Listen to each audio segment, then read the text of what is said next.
নাই, সমাবেশ করে নাই। এখন ম্যাডাম যাওয়ার পর থেকে দেখা যায় শুরু হয়েছে এরা মিছিল, মিটিং, সংগঠন, এবার সমাবেশ, এগুলো কার চাবিতে করে এটা বাংলাদেশের মানুষ বোঝার বাকি নাই। কথা ঠিক কিনা? রাবিয়া বস্তি যেখানে বসা আছে, এই রাবিয়া বস্তি এখানে সুস্টিপ দেয়, আর এদিকে এরা মিছিল মিটিং করে। উদ্দেশ্যটা হইল কোন রকম ভাবে একটা অরাজকতা সৃষ্টি করে দেশের মধ্যে শর্ট করে ঢোকা যায় কিনা। এত সোজা না। আমরা দেশ স্বাধীন করেছি পানি দিয়া না, রক্ত দিয়া। কথা বলা, দেশ স্বাধীন করছি কি পানি দিয়া না, রক্ত দিয়া?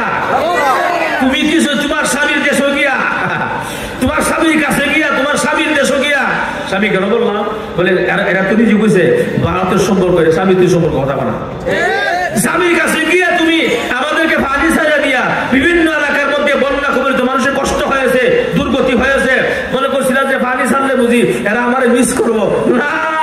কথা বলা, তুমি আমাদেরকে পানি দিয়া দুর্গতি করতে চেয়েছো, পানি ছেড়ে দিয়া দেশের পানি ছেড়ে দিয়া আমাদেরকে তুমি দুর্যোগে ফালাইতে চেয়েছো। আল্লাহ পাক তুই আমাদের সাথে আছে, এই দুর্যোগে কিচ্ছু হবে না। এই তুমি আমাদেরকে পানি দিয়ে ধ্বংস করতে চেয়েছো, আমরা আমাদের দেশ পানি দিয়া করি নাই। রক্তের বন্যার মাধ্যমে আবু সাঈদের মতো ছেলে বুক পেতে দিয়া, গুলি পেতে নিয়া, রক্ত দিয়া শাহাদাত বরণ করে দেশ স্বাধীন হয়েছে। উলামায়ে কেরামের রক্ত বিনিময়ে, শাপলা সত্য রক্ত বিনিময়ে, ব্রাহ্মণবাড়িয়া মুদি বিরোধী আন্দোলনে উলামায়ে কেরাম ছাত্রের রক্তের বিনিময়ে দেশ স্বাধীন হয়েছে। এমনি হয় নাই, যদি আসতে হয় খবর আছে যদি ঠিক কিনা।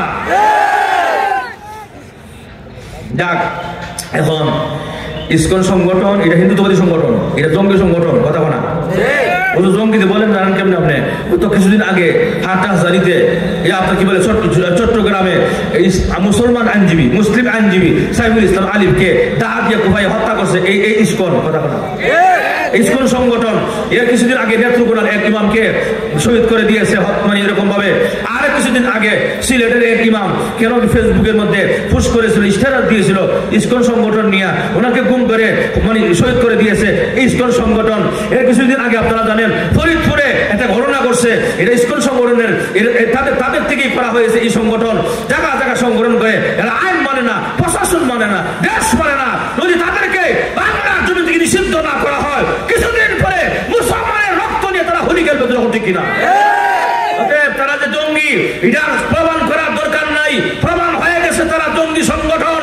অতএব বর্তমান অন্তর্বর্তীকালীন সরকারের কাছে আমাদের প্রাণের দাবি হলো দুইটা। এক নম্বরে হলো গোলাম আহমদ কাদিয়ানীকে অমুসলিম ঘোষণা করতে হবে। দুই নম্বরে হলো আমাদের আপনার কি বলে হিন্দুত্ববাদী সংগঠন, ইসকন সংগঠন, জঙ্গি সংগঠনকে বাংলার জমিন থেকে নিষিদ্ধ ঘোষণা করতে হবে। রাজি আছি ইনশাআল্লাহ? দেশ স্বাধীন করবা, দেশ ইসলামের দেশ করবা, কোরআনের দেশ করবা। তাহলে যদি নিজ দিয়ে যদি আপনার ইয়ে কাঁদে, তাহলে খালি ইঁদুর কাঁদবে, ইঁদুরে কাঁদবে। যখন ঠিক না, এগুলো আগাছা পরিষ্কার করতে হবে। আগাছা পরিষ্কার করে দিয়া কোরআনের দেশ কায়েম হবে সুন্দরভাবে। আমি যদি কোরআন দেশ কায়েম করতে চাই আর নিজ দিয়ে আরেকজনে কাটে, তাহলে হবে না। যখন ঠিক না, বেশি বলেছি, অসুবিধা হচ্ছে আমরা না, বেশি অসুবিধা করতাম না ইনশাআল্লাহ। ভাইয়ার আমার, তাহলে আসুন যে কথাটা বলতেছিলাম, অনেক দূরে গেছি আমি, সময়ও কম, আপনারাও কষ্ট হইতেছে, বুঝতেছি আমি। চলতো না সামান্য সময়, আর কয়েকটা মিনিট চলতো নি? সবাই রাজি আছি? অনেকে রাজি নাই। অনেক রাজি আছি তো? সবাই রাজি আছি তো? কারা কারা রাজি নাই হাত তুলেন।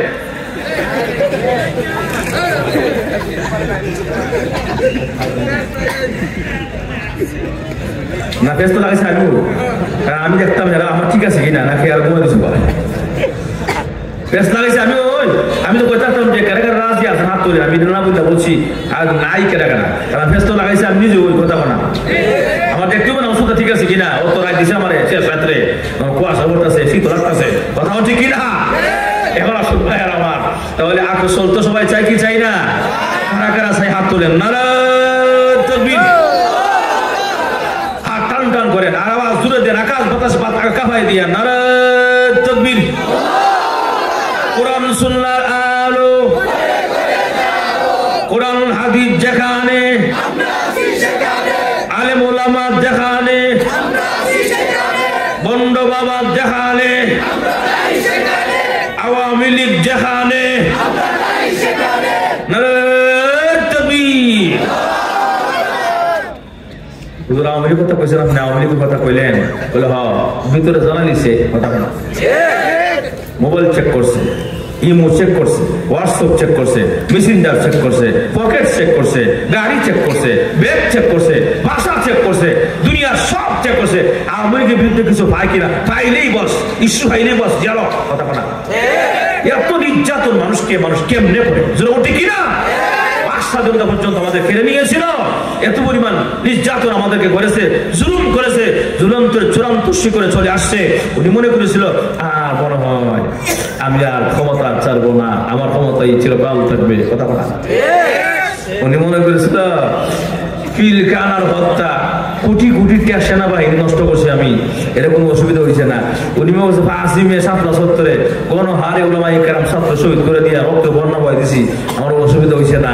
উনি মনে করছে ব্রাহ্মণবাড়িয়া মুক্তিযুদ্ধ আন্দোলনে অনেক ছাত্র উলামায়ে কেরাম শহীদ হয়েছে, উনি মনে করছে যে আমার কিচ্ছু হয় না, বাবা পিঠে সাদ্দাম কথা বলা। উনি মনে করছিল 5 আগস্টের আগে যারা বৈষম্য বিরোধী ছাত্র আন্দোলন যারা নামছে, অল্প কয়েকজন ছাত্র, এটা কোনো ব্যবহার হয় না, খালি টুস টুস করবার পাবো কথা বলা। উনি ভাবছিল আর কি যে এতগুলো সব সামনে এনেছি, অসুবিধা হয়েছে না, কোটা বিরোধী আন্দোলন নামছে এরা অল্প কয়েকজন ছাত্র, এরা টুস টুস করবার পাবো। টুস বুঝেন আপনারা? টুস বুঝেন আপনারা? কিন্তু উনি বুঝে না যে, উনি বুঝতে পারে না যে অল্প কয়েকজন ছাত্র দেওয়া ওই যে এই অল্প কয়েকজন ছাত্র ওই যে ওনার জন্য কাল হয়ে দাঁড়াইব কথা কোন ঠিক কিনা?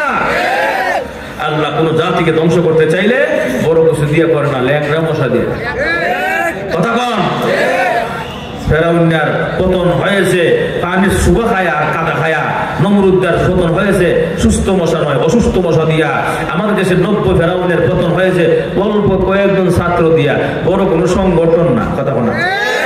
সামান্য কয়েকজন ছাত্রের মাধ্যমে পতন ঘটাইয়াছেন, এমন ভাবে আল্লাহ শোষণীয় ভাবে পরাজয় বরণ করেছে, 12 আইটেমের খাবার পর্যন্ত খাওয়ার সুযোগ পায় নাই কথা ঠিক কিনা?